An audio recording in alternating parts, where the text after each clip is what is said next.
What's up, everybody? Today we're chilling, looking at stuff. And one of the things we want to touch on, really cool plant, not very expensive, and I don't know, a lot of benefits. You guys decide. I'm just going to throw out some facts about this thing and see if you like it. So let me turn this around. We're going to check out this 10-gallon we just set up and see what you think. So here they are in all their glory.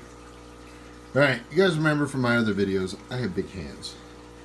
So these Marimos are not small. These are probably baseball? Yeah, about right. So large Marimos.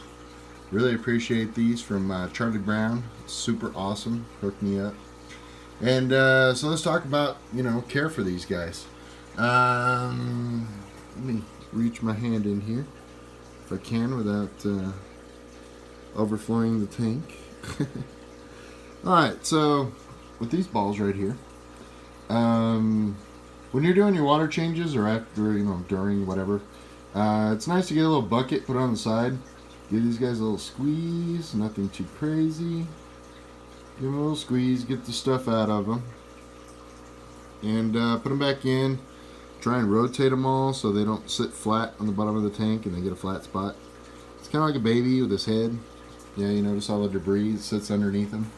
That's from these guys up here.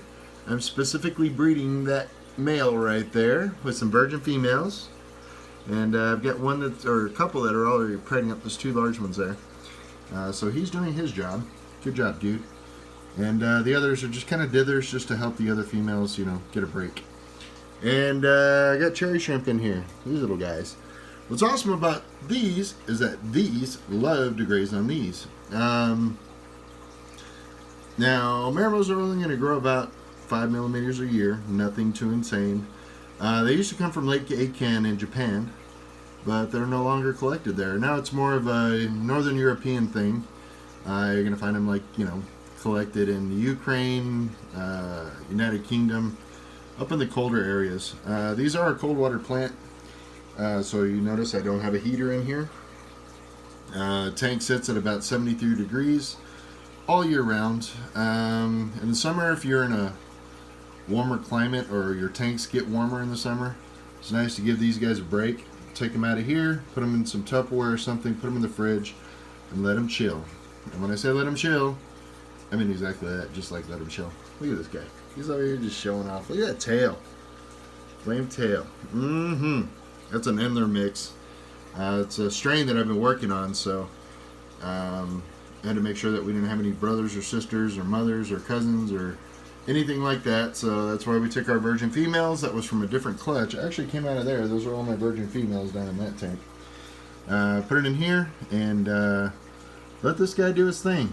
Let nature take its course. Alright, so back to the Marimos. These Marimos, they're not real crazy about a lot of light, so this one is on a specific timer. It runs about 3 hours a day, so they don't get a lot of light. If you're running a timer with 8-hour a day light, it's good to have a floating plant in here. Right now I've got some duckweed that's just starting to spread. Throw a couple little pieces of it in here. And that'll help, cover the top of the tank so the light isn't just directly on these all the time. When that happens, I'll actually be able to take these Marimo, or take the light rather, and leave it on longer so I'm not harming the Marimos. Pretty cool stuff.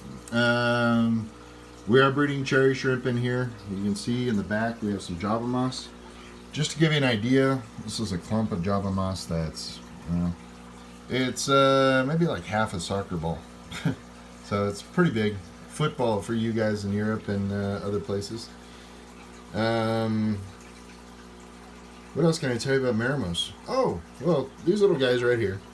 They are going to suck, consume a few of your nitrates, phosphates, ammonia, and nitrites. So they're going to help you out with those. A larger tank, they're not really going to do much good. In a small tank like this, a little 10-gallon, it is going to help. You guys are probably wondering, what is that milk jug back there? Well, we did that video with Charlie Brown where we did that siphon, the nano siphon thing. Well, I got me a milk jug. 2 holes in the top. I can suck on this end. Use this end right here to suck up all the stuff in the bottom of the tank, just like that. And I've been slowly working on it. I was out of town, so this tank got overfed. I have cleaned this out since then, but you know, you get some debris in your tanks. It's just the way it is. Bare bottom tanks are going to have stuff on them. And when you feed, things poop, things happen.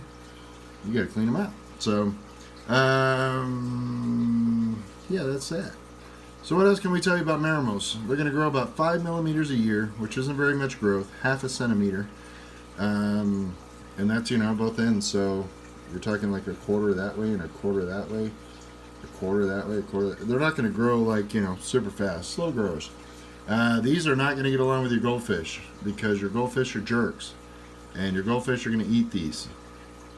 And these right here took many years to grow.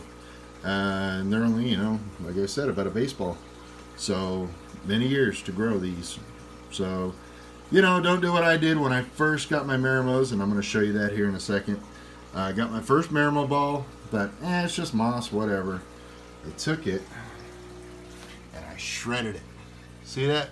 There's part of it, and there's the other part of it. And these are big Marimos, man. I really screwed up when I did that.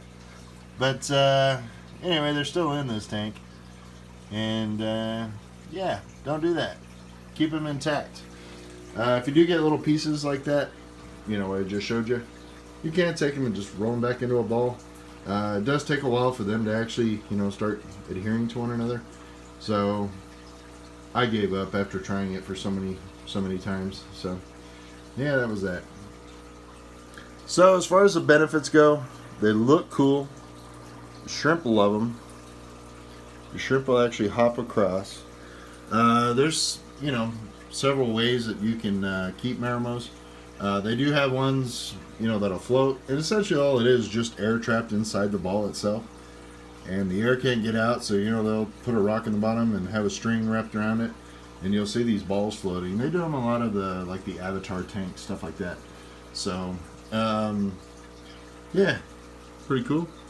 If you guys have any questions or anything, please let me know. You can check us out on Facebook, Psychotic Aquatics YouTube. That's on Facebook, Psychotic Aquatics YouTube. Just type that in the search bar and you'll find us. And again, I want to thank Charlie Brown, Johnny B, John Sandia, whatever his name is this week, for the Marimos. I really appreciate it. These things are super awesome. They've gone really well with this tank. Shrimp absolutely love them.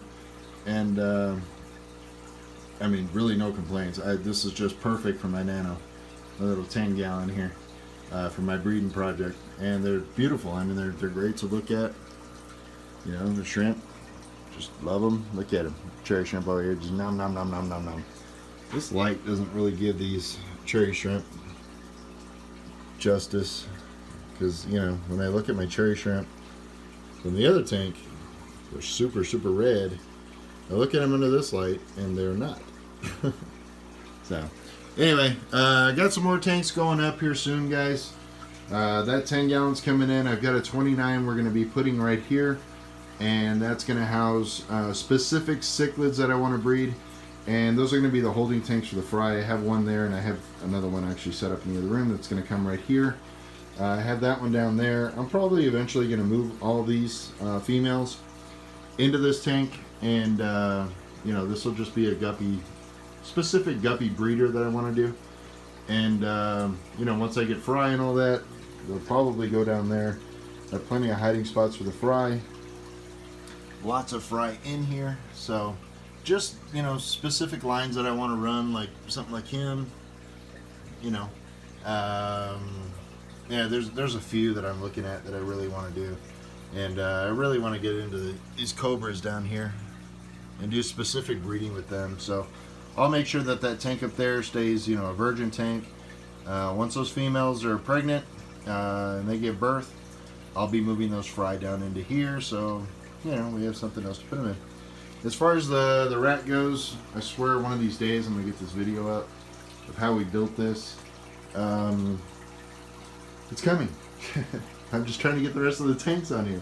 Don't have them yet. Got the 40 breeder down there, the 10 gallon. I mean, you guys have seen the rack. I don't know why I'm waiting, but anyway, I want to get, you know, the 29 in here and then get that other 10 in there.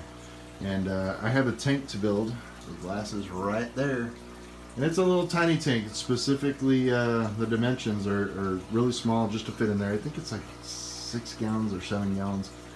Small tank. I just wanted something small that I could fit in between, like right here, and then the 29 that'll go in here, and then have my other 10 on the other side. So anyway, it's coming. Alright guys, I really appreciate you watching. That's my story on Marimos. And if you guys have any questions, again, leave them in the comments or check us out on Facebook. Either way works for us. And I really appreciate you watching. Don't forget to subscribe. Hit the button right there. And we will talk to you later. Who's going to say bye? You want to say bye, pretty boy? Huh? You want to say bye, pretty boy? Oh, look at you. You're so pretty. Look at that flame, man. That tail just looks like fire, doesn't it? So awesome. So pretty. Alright, guys. Talk to you later. Peace!